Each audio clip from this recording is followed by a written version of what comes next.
তো দর্শক বিন্দু, আমি আগেই ক্ষমা চেয়ে নিচ্ছি আমার এই ছাগলের ভিডিও করার জন্য। আপনারা ভিডিও সম্পূর্ণ দেখবেন, তারপরে মন্তব্য করবেন।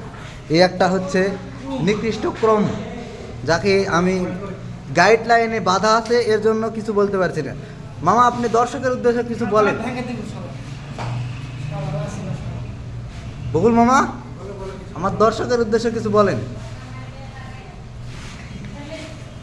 এটা কৌতুক করা হচ্ছে না, এটা তোমার ইন্টারভিউ নেওয়া হচ্ছে। বলে